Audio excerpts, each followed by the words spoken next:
মাঝে মাঝে বাচ্চাদের সঙ্গে মিলে বাচ্চা হয়ে যেতে ইচ্ছে করে না? আমার তো খুব করে। যখনই কোথাও দোলনা দেখি, আমার তো বাচ্চাদের সঙ্গে সঙ্গে নিজেরও একটু দুলতে ইচ্ছে করে। তোমাদেরও কি তাই? Welcome to my channel. সবাইকে সুস্মিতার কাব্যকথায় স্বাগত জানাই। আশা করি সবাই ভালো আছো। আজ সকাল থেকেই বৃষ্টি পড়ছে, টিপ টিপ করে বৃষ্টি হয়েই চলেছে। বৃষ্টির দিনের কিন্তু একটা আলাদা আনন্দ আছে। বৃষ্টির দিন আমার ছেলেমেয়েরা কি করছে চলো দেখাই। তাদের সামার ভ্যাকেশনে স্কুল থেকে কয়েকটা সিলেক্টেড মুভি দিয়েছে তাদের দেখার জন্য। গতকাল তারা দেখেছে স্ট্যানলি কা ডাব্বা। তোমরা দেখেছো কিনা জানি না, ভীষণ সুন্দর। আমিও ওদের সাথে দেখলাম, খুব ভালো লাগলো। আজকে ওরা দেখছে বাম বাম বলে, সেটা ওরাই দেখছে। দুই ভাই বোন দুপুরে খাওয়া দাওয়ার পর দেখছে। এবার দেখাটা কতদূর শান্তমতো হয় সেটা একটু দেখাবো।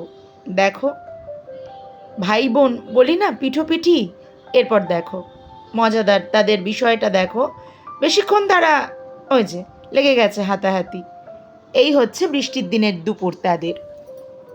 কি বলবো বলো, আমরাও এক ভাই এক বোন, তবে হ্যাঁ পিঠোপিঠি নই। আমার ভাই আমার থেকে অনেকটাই ছোট, সেই জন্য বোধহয় এরকম মারামারি হাতাহাতি চলে না, হতোই না কখনো ছোটোবেলায়। তো ভাইও আমার উপর খুব নির্ভরশীল ছিল, আর আমিও ছোটোখাটো ব্যাপারে এটা করে দে ওটা করে দে এইভাবেই ভাইকে জ্বালাতাম। আমাদের খুনসুটিটা অন্যরকম ছিল, এদেরটা আবার দেখি অন্যরকম। আর কি করা, যাই হোক, আজ বৃষ্টির দিনে শোনাবো তোমাদের স্বরচিত কবিতা বৃষ্টির ফোঁটায় স্মৃতির দোলায়।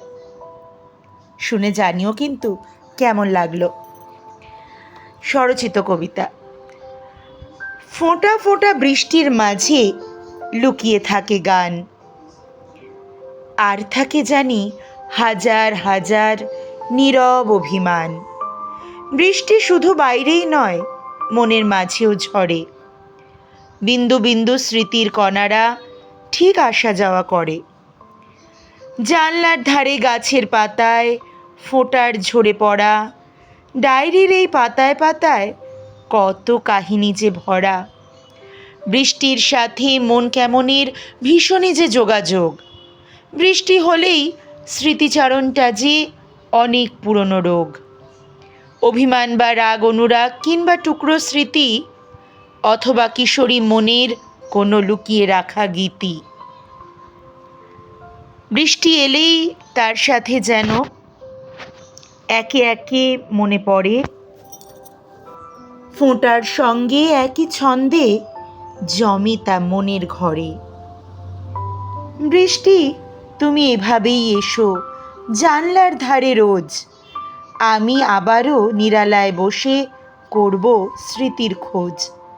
তুমি আর আমি ছন্দে ও গানে আবারও হারিয়ে যাব, অবসরে বসে তোমার সঙ্গে স্মৃতিগুলো হাতড়াবো।